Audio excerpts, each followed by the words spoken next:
नमस्कार दोस्तों। तो आज की वीडियो में हम पढ़ेंगे एनजीटी के बारे में, जिसको कि हम पहले भी पढ़ चुके हैं, बट आज फिर से ये न्यूज़ में था, 2-3 बार न्यूज़ में आ चुका है, तो इसे हम एक बार रिवीजन कर लेंगे इसका। उसके बाद हम पढ़ेंगे सेडिशन लॉ, देशद्रोह का लॉ क्या कहता है, हमारे देश में क्या लॉ है इसके लिए और कौन से आर्टिकल के अंडर ये आता है। उसके बाद हम पढ़ेंगे आशा के बारे में, आशा वर्कर्स के बारे में आपने सुना होगा, उनके बारे में हम पढ़ेंगे। उसके बाद इम्पोर्टेंट टॉपिक है वो है GI tag, geographical indicator tag. उसके बाद इस्तांबुल कन्वेंशन। फिर पढ़ेंगे एक नई प्रजाति मिली है, प्रजाति नहीं कहेंगे, एक नया स्टडी आई है डायनासोर्स के बारे में। उसमें एक डायनासोर मिला है कोंगोनाफोन कैली, कोंगोनाफोन कैली। इसके बारे में हम पढ़ेंगे क्या इम्पोर्टेंट है इस डायनासोर के बारे में। आखिर में हम देखेंगे नाग रिवर के बारे में, ये रिवर कहाँ से ओरिजिनेट होती है, कौन सी स्टेट में है इंडिया की, ये सब हम डिस्कस करेंगे इस वीडियो में। तो आप वीडियो को अंत तक जरूर देखिएगा। तो चलिए शुरुआत करते हैं सबसे पहले एनजीटी से। तो एनजीटी की सबसे पहले फुल फॉर्म, एनजीटी जैसे कि मैंने आपको पहले ही बता चुका हूँ, नेशनल ग्रीन ट्रिब्यूनल है, मतलब एक सिविल कोर्ट की तरह बिहेव करती है, ग्रीन ट्रिब्यूनल है। ग्रीन आ गया मतलब इन्वायरमेंट से रिलेटेड है। It is setup for effective and expeditious disposal of cases related to environment protection and conservation of forest। ये याद रखना है आपको, environment protection और conservation of forest। ये दो पॉइंट तो मेनली हर बच्चे को याद होते हैं, बट जो इम्पोर्टेंट पॉइंट है वो है नेचुरल रिसोर्सेज। इनके डिस्पोजल से रिलेटेड केसेस भी ये देखता है, नेचुरल रिसोर्सेज। इसको बच्चे मेनली भूल जाते हैं नेचुरल रिसोर्सेज को, तो आपको याद रखना है नेचुरल रिसोर्सेज को। उसके बाद ये क्या है, मतलब क्या एक कॉन्स्टिट्यूशनल बॉडी है या स्टैट्यूटरी बॉडी है। तो एक स्टैट्यूटरी बॉडी है क्योंकि it is made by an act. Act कौन सा था? National green tribunal act 2010। Act को याद रखना है, नेशनल ग्रीन ट्रिब्यूनल एक्ट 2010। इसके थ्रू हमने एनजीटी को बनाया। अब देख लेते हैं इसका हेड ऑफिस कहाँ पर है। तो हेड ऑफिस है हमारी कैपिटल सिटी में, वो है न्यू दिल्ली। न्यू दिल्ली में इसका मेन ऑफिस है, बट इसके 4 और ब्रांच ऑफिस भी है, इनको याद करना जरूरी है। वो कौन कौन सी सिटीज है? पहली है भोपाल, फिर पुणे, फिर कोलकाता और आखिर में चेन्नई। ये 4 सिटीज आपको याद करनी है, भोपाल, पुणे, कोलकाता, चेन्नई। इनमें इसके ब्रांच ऑफिस है और हेड ऑफिस है दिल्ली में। हेड ऑफिस कहाँ है? दिल्ली में। Head office is in Delhi and it is a statutory body made by National Green Tribunal Act 2010। अब इसकी कंपोजिशन के बारे में बात कर लेते हैं, जो कि काफी बार एग्जाम में पूछा जा चुका है। सबसे पहले होता है चेयरमैन। चेयरमैन को अपॉइंट कौन करता है? वो करती है हमारी सेंट्रल गवर्नमेंट, और इसके कंसल्टेशन से chief justice of India. Chief justice of India को हमारी गवर्नमेंट कंसल्ट करेगी, उसके बाद चेयरमैन को नियुक्त किया जाएगा एनजीटी के। और अभी एनजीटी का चेयरमैन कौन है? वो है जस्टिस आदर्श गोयल। याद रखिएगा, जस्टिस आदर्श गोयल। इनसे पहले भी हमारे 2 चेयरमैन और रह चुके हैं, ये हमारे तीसरे चेयरमैन है एनजीटी के। एनजीटी कब बनी थी? 2010 में बनी थी। तो दूसरी बॉडी होती है एनजीटी में, वो है जुडिशियल मेंबर्स की। अब ट्रिब्यूनल है एक, तो जाहिर सी बात है कि जुडिशियल मेंबर्स होना जरूरी है। उसके बाद तीसरी बॉडी है, वो है एक्सपर्ट मेंबर्स की। अब एनवायरनमेंट से रिलेटेड इसमें मेनली केस आते हैं और नेचुरल रिसोर्सेज से, तो उनके एक्सपर्ट जो कि जुडिशियल मेंबर्स की हेल्प कर सके, वो भी होना जरूरी है। तो इनमें ये 3 होते हैं, पहला होता है चेयरमैन, दूसरा फिर उसके बाद जुडिशियल मेंबर्स, फिर एक्सपर्ट मेंबर्स। अब कितनी स्ट्रेंथ हो सकती है? एटलीस्ट 10 मेंबर्स, कम से कम 10 मेंबर, और मैक्सिमम 20 फुल टाइम मेंबर्स हो सकते हैं एनजीटी में। याद रखना है आपको, 10 मेंबर मिनिमम और 20 मेंबर मैक्सिमम हो सकते हैं एनजीटी में। आई होप अब आपको एनजीटी के बारे में अच्छे से पता चल गया होगा। आप देख लीजिए इस स्लाइड में से ही कितने क्वेश्चन बन चुके हैं। पहले तो कंपोजिशन से रिलेटेड आपको पूछ सकता है, फिर उसकी स्ट्रेंथ से रिलेटेड, उसके पहले हमने बताया एक्ट के बारे में, कौन सा एक्ट था, उसके बाद बताया हमने हेड ऑफिस कहाँ है इसका और ब्रांच ऑफिस कहाँ है, और आल्सो याद रखना है नेचुरल रिसोर्सेज से भी डील करती है। सिर्फ एनवायरनमेंट और कंजर्वेशन ऑफ फॉरेस्ट से ही नहीं, ये नेचुरल रिसोर्सेज से भी डील करती है एनजीटी।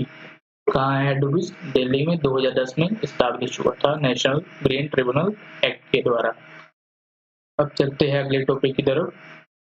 अगला टॉपिक इंपॉर्टेंट टॉपिक है थोड़ा, सेडिशन। सेडिशन क्या होता है? मेनली अगर हिंदी में कहें तो देशद्रोह। इसका मीनिंग क्या है सेडिशन का? सेडिशन वर्ड का मीनिंग देख लेते हैं पहले। कंडक्ट और speech inciting people to rebel against the authority of a state और मोनार्क। तो यहाँ से बिल्कुल क्लियर हो रहा है, कंडक्ट और स्पीच जो लोगों को भड़का दे, ऐसी स्पीच रेबल करने के लिए अगेंस्ट दी अथॉरिटी, ये है सेडिशन का सिंपल मीनिंग। अब सेडिशन लॉ क्या है हमारे देश में और किसके अंडर आता है? सेडिशन लॉ पहले तो इंडियन पीनल कोड के सेक्शन 124 ए में आता है। याद रखिएगा ए भी है साथ, 124 अकेला नहीं है, 124 ए है sedition law Indian penal code का। अब क्या कहता है ये सेडिशन लॉ, क्या लिखा है इसमें, ये पढ़ लेते हैं। तो according to 124 A of Indian Penal Code, whoever by word,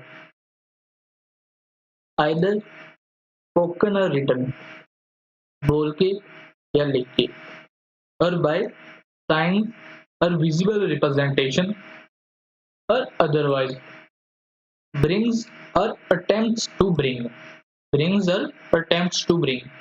into hatred or contempt or excites or attempts to excite disaffection towards the government established by the law। तो सिंपली ये क्या कहना चाह रहा है कि अगर आप का भाषण या आपके शब्द लोगों को भड़का रहे हैं सरकार के खिलाफ, कौन सी सरकार? जो लोगों ने खुद चुनी है वोट डालकर, उसके खिलाफ अगर आपके शब्द या आपकी वीडियो या आपके कुछ रिटर्न डॉक्यूमेंट्स लोगों को भड़का रहे हैं सरकार के खिलाफ, तो क्या होगा? अगली स्लाइड में देखते हैं।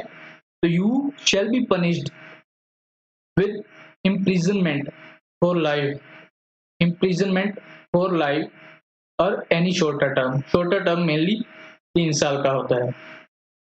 टू विच फाइन में बी एडेड, फाइन भी ऐड किया जा सकता है। और the imprisonment which may extend to 3 years, to which may be fine added or with fine। तो अगर आपका भाषण या शब्द लोगों को भड़का रहे हैं सरकार के खिलाफ, जो कि लोगों द्वारा ही चुनी गई सरकार है, तो आपको पनिश किया जा सकता है फॉर इम्प्रिजनमेंट फॉर लाइफ। आपको उम्र कैद हो सकती है मेनली, और ये आपको 3 साल की सजा हो सकती है। आप पर फाइन भी लग सकता है, सजा के साथ फाइन भी लग सकता है। और सबसे इम्पोर्टेंट बात इस लॉ की, ये हमने यहाँ लिखा नहीं है, याद करना है आपको, it is a non bailable law. Non bailable offence है सेडिशन। आपको बेल नहीं मिलेगी। क्या नहीं मिलेगी? बेल नहीं मिलेगी आपको। याद रखिए, बेल नहीं मिलेगी अगर आप पर सेडिशन चार्जेस लग गए, बेल नहीं मिलेगी। समझे? बेल नहीं मिलेगी आपको, सेडिशन चार्जेस अगर आपके ऊपर लग जाए। तो कई बार इसको रिपील करने की मेनली मांग उठती रहती है। मांग उठती है कि इसे हमें बंद कर देना चाहिए सेडिशन लॉ, क्योंकि सरकारें कई बार इसका गलत इस्तेमाल कर लेती है।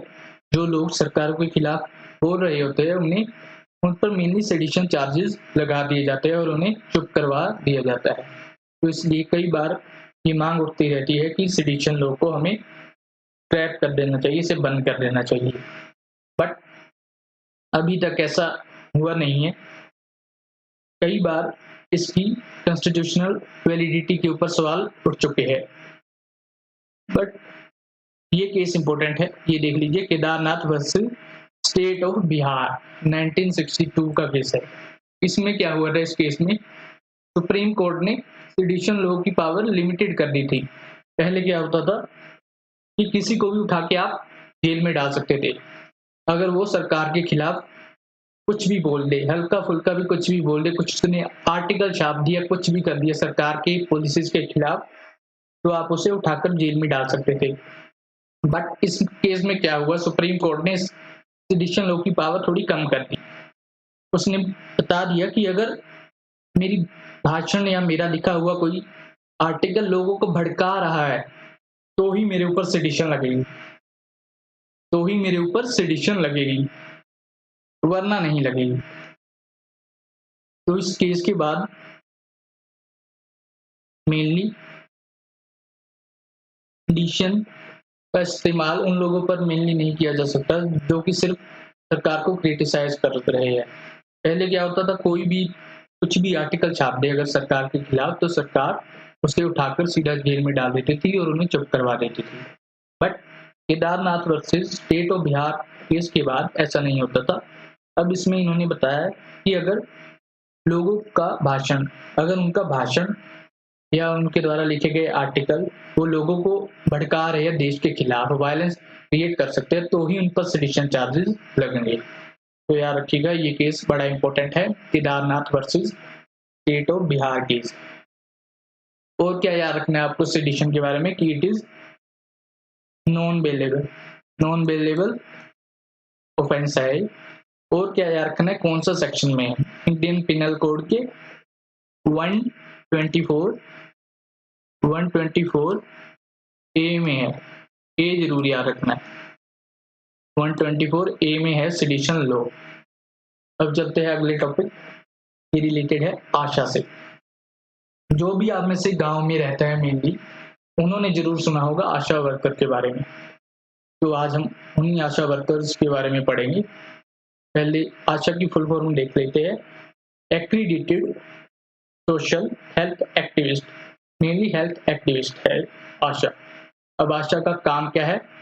आशा और लोकल वुमेन, ये लोकल वुमेन जो होती है सेम विलेज की होती है मेनली, जिस विलेज में इनकी पोस्टिंग होती है उसी विलेज की वुमेन होती है। Train to act as health educator and promoter in their communities. Mainly ये हेल्थ को प्रमोट करती है अपनी कम्युनिटी में, अपने विलेज में। ये लोगों को बताती है हेल्थ के बारे में, मेनली डिलीवरीज के बारे में कि डिलीवरी हॉस्पिटल में होनी चाहिए, फैमिली प्लानिंग के बारे में ये लोगों को अवेयरनेस बढ़ाती है लोगों की। तो ASHA worker is playing a vital role in increasing awareness about health of rural India. ASHA worker बड़ी इंपॉर्टेंट है रूरल इंडिया में हेल्थ अवेयरनेस बढ़ाने के लिए। अब देख लेते हैं मेनली आशा वर्कर के बारे में कुछ और इंपॉर्टेंट पॉइंट। सबसे पहले, she must be a woman resident of same village, same village की वुमेन होनी चाहिए। और एज क्या है? एज है 25 से 45 के बीच में, 25 से 45 के बीच में। अब किसके अंडर आएगी? हेल्थ से रिलेटेड है तो कौन सी मिनिस्ट्री के अंडर? हेल्थ मिनिस्ट्री के अंदर, health and family welfare ministry के अंडर ये काम करती है आशा वर्कर। और पार्ट कौन सा है, कौन सी स्कीम के अंदर, कौन से मिशन के अंदर? वो है part of national rural mission. Start कब हुआ था? 2005 में। ये आपको याद रखना है, स्टार्ट हुआ 2005 में, नेशनल रूरल मिशन के अंडर आती है। और मिनिस्ट्री कौन सी है? Health and family planning. तो आई होप आशा के बारे में आपको अच्छे से पता चल गया होगा, ये पॉइंट नोट कर लीजिएगा सभी। अब देखते हैं, एक न्यूज थी आज न्यूज़पेपर में, cabinet decision binding on governor. इसके बारे में पढ़ते हैं कि क्या कैबिनेट का डिसीजन बाइंडिंग है गवर्नर के ऊपर या नहीं। तो जैसे कि आपको पता ही होगा, अभी राजस्थान में क्या चल रहा है, जो पॉलिटिकल क्राइसिस चल रहा है राजस्थान में, गहलोत जी बोल रहे हैं कि उनके पास पूरी मेजोरिटी है और वो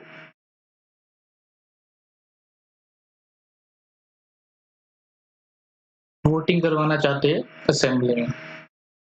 बट जो गवर्नर है राजस्थान के कलराज मिश्रा, वो हाउस को समन नहीं भेज रहे, मेनली असेंबली नहीं बुला रहे। तो इस पर क्या कहा था सुप्रीम कोर्ट ने 2016 में, ये देख लेते हैं।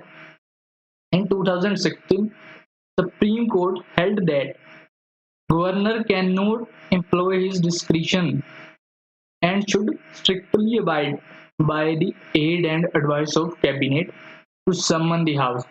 अगर हाउस को सम्मन करने की बात आए तो गवर्नर अपनी नहीं चला सकता, मेनली उसे अबाइड करना होगा to the aid and advice of the cabinet. अगर कैबिनेट बोलेगा कि उन्हें हाउस को सम्मन भेजना है तो उन्हें भेजना ही पड़ेगा, उन्हें असेंबली की मीटिंग बुलानी पड़ेगी।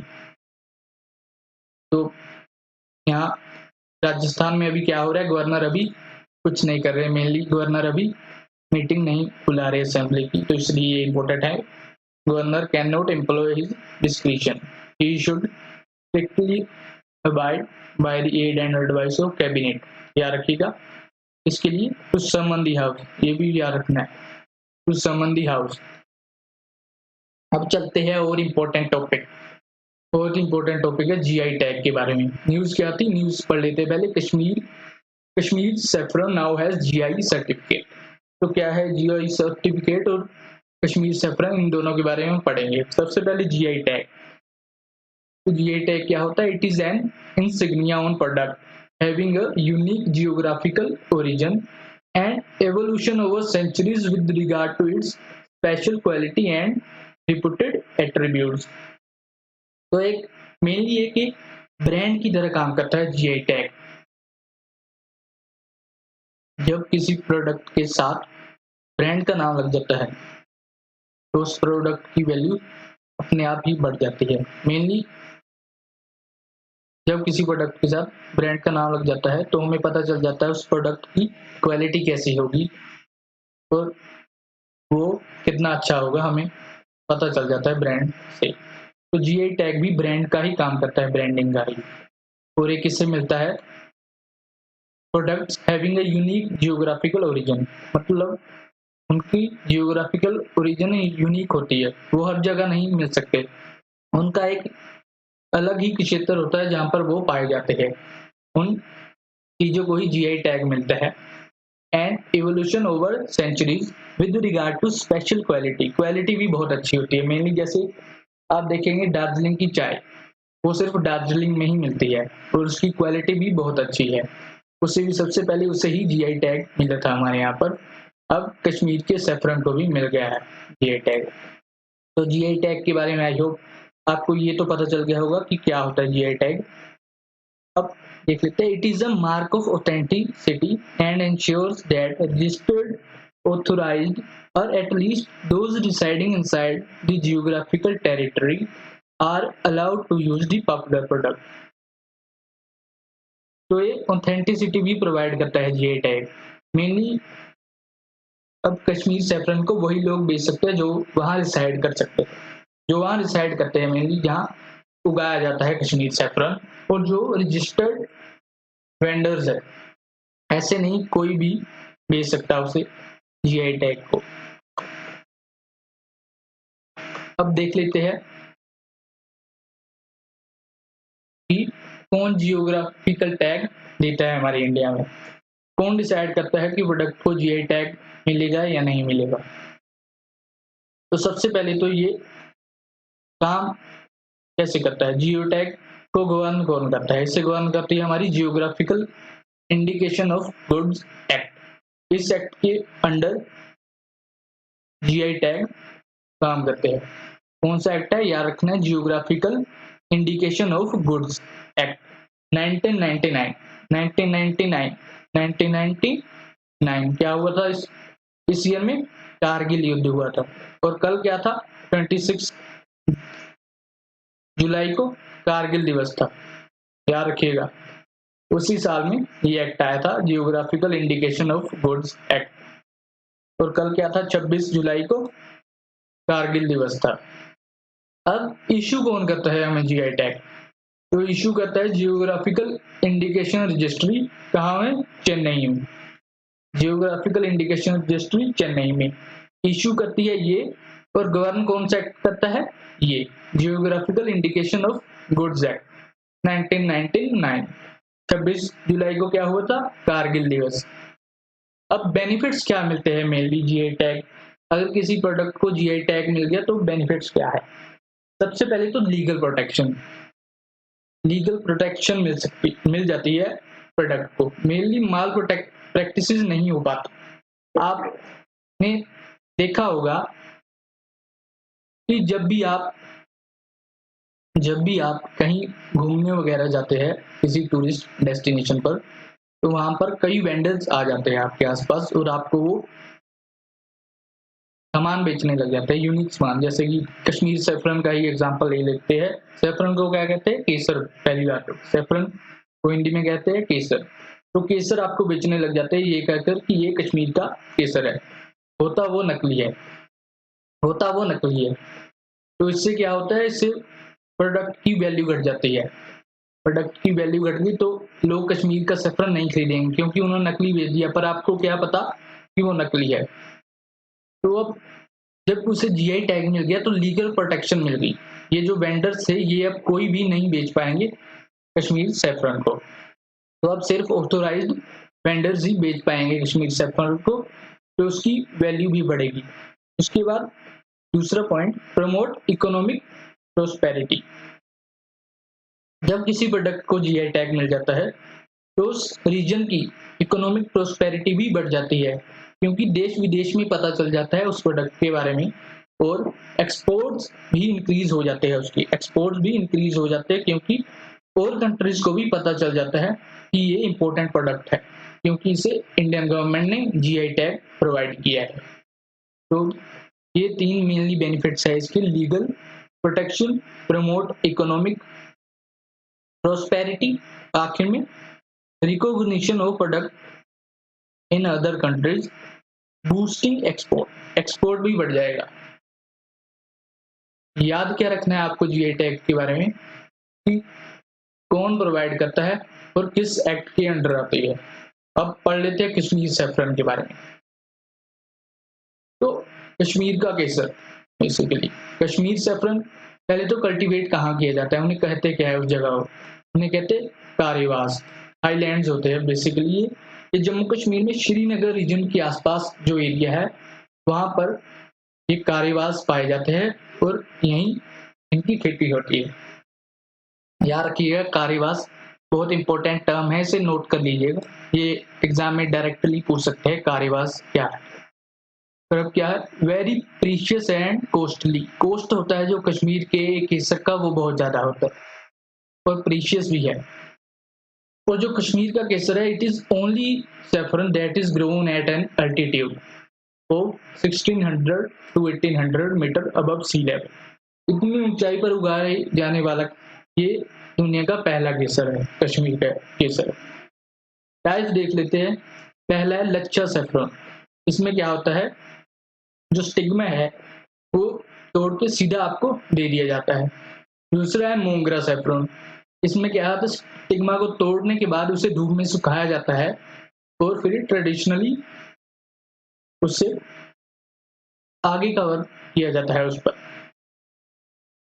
और जो आखिर में गुजकी सैफरन है, इसे भी इसके स्टिग्मा को भी तोड़ के सुखाया जाता है और फर्दर प्रोसेस किया जाता है ट्रेडिशनली। याद रखिएगा इन तीनों टाइप्स के बारे में। और एक और इम्पोर्टेंट फैक्ट, ईरान सबसे बड़ा प्रोड्यूसर है सैफरन का। ईरान है सबसे बड़ा प्रोड्यूसर सैफरन का और इंडिया दूसरे नंबर पर। इंडिया भी क्लोज कंपटीटर है सैफरन में की मार्केट में, बट अभी दूसरे नंबर पर है। बट अभी जीआई टैग मिलने के बाद इसकी खेती आई होप बढ़ेगी और hopefully India will overtake Iran.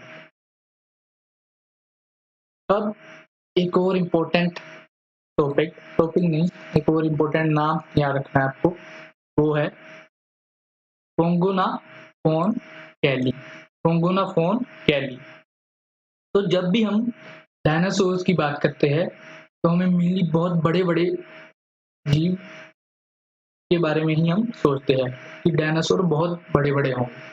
अभी एक स्टडी पब्लिश हुई थी, उसमें डायनासोर के अवशेष मिले थे और वो डायनासोर सिर्फ 10 सेंटीमीटर का, इतना छोटा डायनासोर। देखिए स्मॉलेस्ट डायनासोर है, 10 सेंटीमीटर का डायनासोर।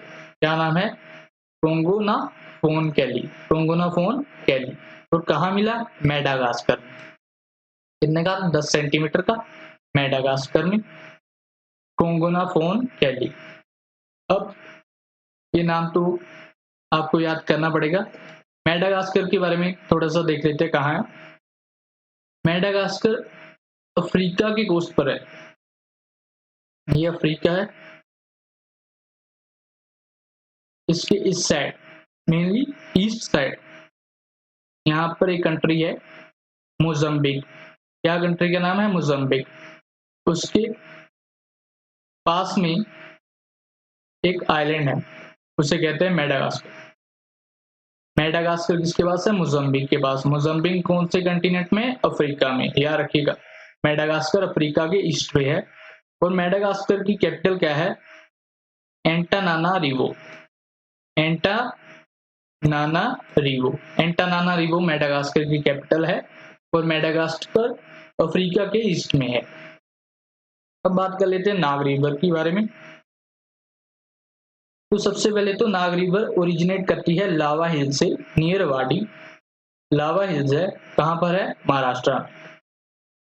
और सबसे इंपॉर्टेंट बात इस रिवर के बारे में, नाग रिवर से एक सिटी का नाम भी ओरिजिनेट हुआ है।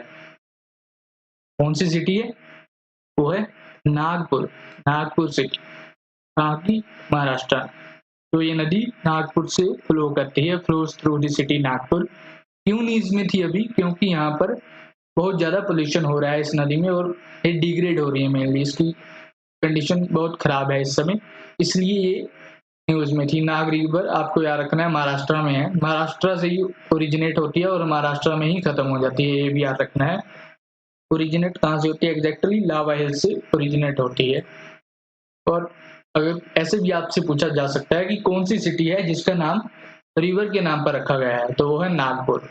कौन सी रिवर है? नाग रिवर। अब हमारा आखिरी टॉपिक रह गया इसके बाद सिर्फ, उसके बारे में बात कर लेते हैं। एक न्यूज थी न्यूज़पेपर में कि Poland to quit treaty on violence against women. यहाँ वुमेन लिखना भूल गए हम। Treaty on violence against women. तो इस न्यूज के बारे में पढ़ लेते हैं। मेनली ज्यादा इंपॉर्टेंट नहीं है क्योंकि इंडिया की न्यूज नहीं है, इंडिया से बाहर है और इंडिया इस कन्वेंशन का सिग्नेटरी भी नहीं है। तो कन्वेंशन कौन सा है? Istanbul convention. इसके बारे में डीपली हमें कुछ नहीं पढ़ना, बट बेसिक आइडिया होना चाहिए कि इस्तांबुल कन्वेंशन किससे रिलेटेड है। तो किससे रिलेटेड है? The council of Europe convention on preventing and combating violence against women and domestic violence. तो यहाँ से सीधा क्वेश्चन पूछा जा सकता है कि डोमेस्टिक वायलेंस से रिलेटेड कौन सा कन्वेंशन है? तो वो है इस्तांबुल कन्वेंशन। इस्तांबुल कन्वेंशन है डोमेस्टिक वायलेंस और वायलेंस अगेंस्ट वुमेन से रिलेटेड। ये याद रखना है सिर्फ आपको इस्तांबुल कन्वेंशन के बारे में।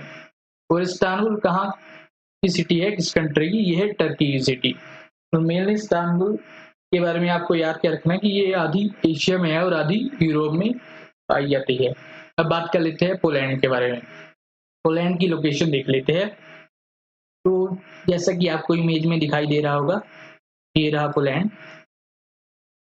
पोलैंड यूरोप में है और इसकी बाउंड्रीज सबसे पहले तो कौन से सी से टच करती है, ये सीधा क्वेश्चन आ सकता है। वो है बाल्टिक सी। कौन सा सी है? बाल्टिक सी। अब कौन सी कंट्री से टच करती है इसकी बाउंड्री? सबसे पहले तो Russia, Lithuania, Belarus, Ukraine, Slovakia, चेक रिपब्लिक और जर्मनी। ये कंट्रीज आपको याद रखनी है। और सी इंपॉर्टेंट है, कौन सा सी है? सी है बाल्टिक सी। और पोलैंड की कैपिटल क्या है? पोलैंड की कैपिटल है वॉर्सो। पोलैंड की कैपिटल है वॉर्सो। आई होप आप लोगों को आज की वीडियो पसंद आई होगी और आप लोगों को समझ आ गया होगा एनजीटी के बारे में, आशा के बारे में, सेडिशन लॉ के बारे में, इस्तांबुल कन्वेंशन के बारे में और नाग रिवर के बारे में, और जो बाकी टॉपिक हमने आज इस वीडियो में पढ़ाए आप सभी को समझ आ गए होंगे।